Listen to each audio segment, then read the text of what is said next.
Hi, I'm Elena Sparrow, and I'm the Education Outreach Director at the International Arctic Research Center at the University of Alaska Fairbanks.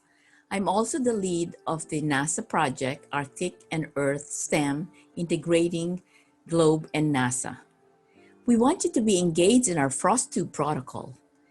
And as you can see in these fields, you can place your frost tube in different places, whether it's tilled, untilled, or in forested areas. And we're going to be in alfalfa field.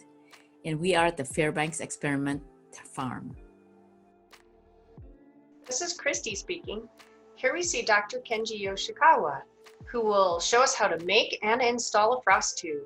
You can see that there's a PVC pipe and he is going to plug the end of the pipe. He'll wear some gloves because the epoxy has to be mixed and is a chemical that you need to protect yourself.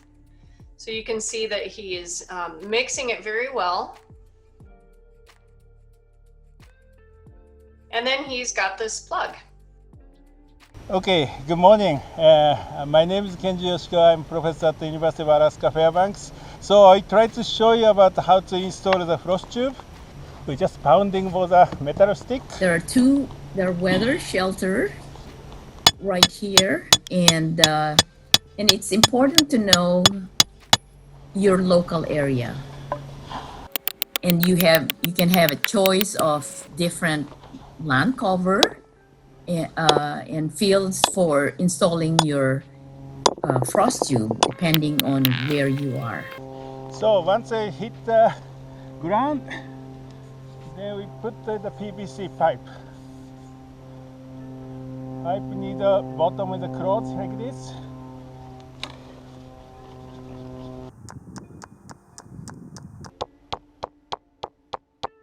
So typically the ground freezing in the winter time, like eastern United States, typically 10 to 15 centimeters, this much.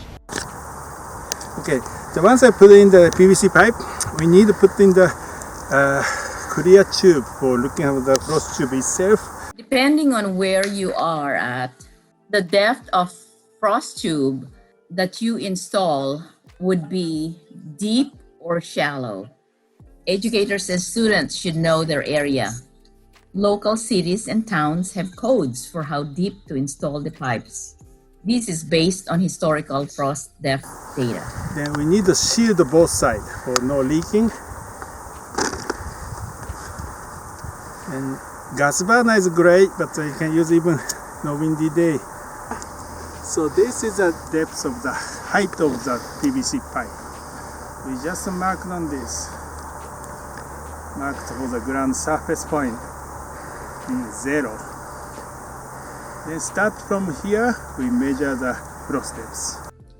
It is important for data quality. It's important that the ground surface is marked properly, because when the frost tube is pulled out to start reading the depth of freezing, then if you don't have that line of where the ground surface starts, then your data quality won't be good.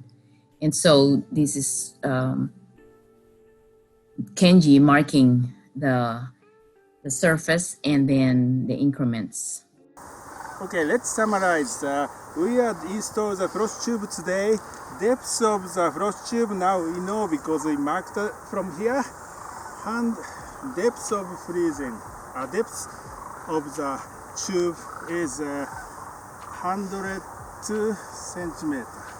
Okay, then pipe is above ground, 108 centimeters. I'm Christy Buffington, and I am the Science Education Specialist at International Arctic Research Center, and I work with Dr. Elena Sparrow. So we know that Dr. Kenji Yoshikawa recorded some things on his whiteboard. You put down a depth, below and above ground. When you do your site definition form in Globe, you will enter these data. You'll put the date that the frost tube was installed, the height above the ground in centimeters, and the depth below the ground in centimeters. Globe will automatically calculate the total length of the tube. When you actually collect some measurements, you will do some data entry. Your frost tube data entry will need to have the time in UTC, Universal Time or local, and you will put the total maximum depth of freezing in centimeters. You'll also click on whether permafrost was present, absent, or usually people don't really know, so they'll say unknown. If you're in the lower 48 or in a place where you know you do not have permafrost, be sure to click absent. Also, one thing that's so great about GLOBE is data integration. Understanding frost tube data is even more important when you can compare it to other factors that are influencing it, such as the snowpack, which is measured through the GLOBE solid precipitation protocol, air temperature, and also surface temperature. These are all optional measurements that you have both on your data entry form and your form on the GLOBE website.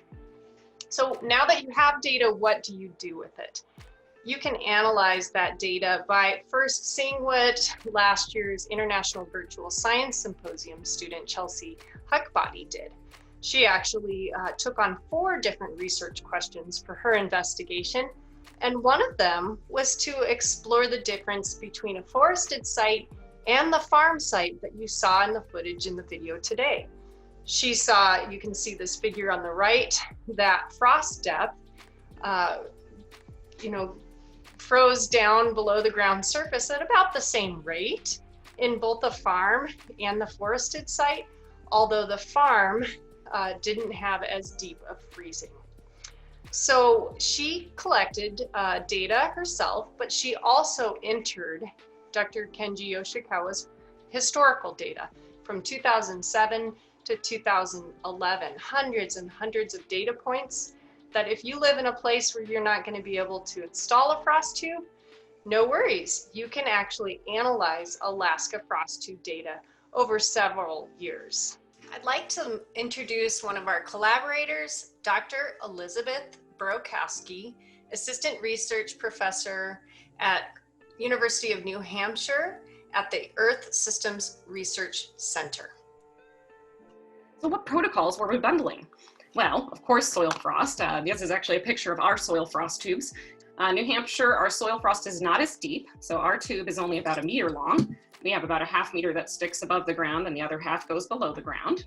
And when the material or the liquid inside freezes, this little chunk here is an ice cube, and that blue liquid down below is the dye. So we know that we have about 2.5 centimeters of soil frost in this tube. We also measured snowpack and then canopy green up.